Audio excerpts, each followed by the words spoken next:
Yeah, child of God.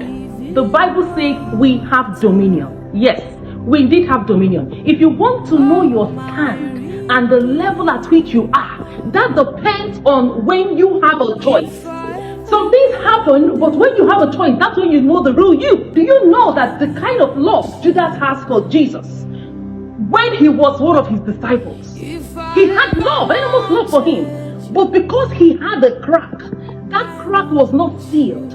And when there was a position of a choice, he was faced with an opposition, he fell.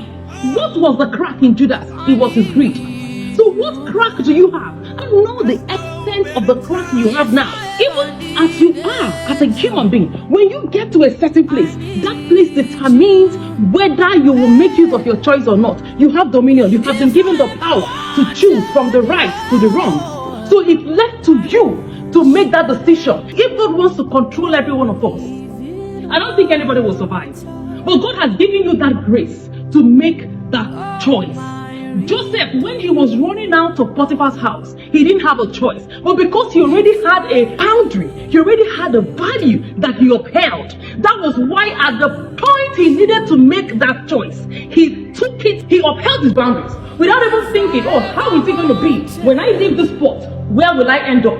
Some of you, when you're in your comfort zone, you will not even think of running out of a rebellious state, running out of temptation that will kill you, but you will remain there because you feel it's comfortable. That is the reason why it's important for you to uphold your values, for you to have boundaries, for you to stick to them, because everyone has a crack, but that crack, it has to be sealed with the grace. And if you do not seal your crack, you will find yourself in a position like Judas when the times that mattered most came. Peter loved Jesus, but when he was saying, "Oh, Jesus, I will make sure nobody comes close to you," it doesn't mean he was deceiving Jesus at the time.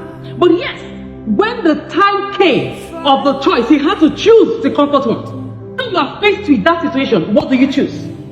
When you are faced with a situation whereby you have to choose from the good and the bad, what do you choose? Is it what makes you comfortable? Do you uphold your boundaries at a time? So that's what matters. Praise God.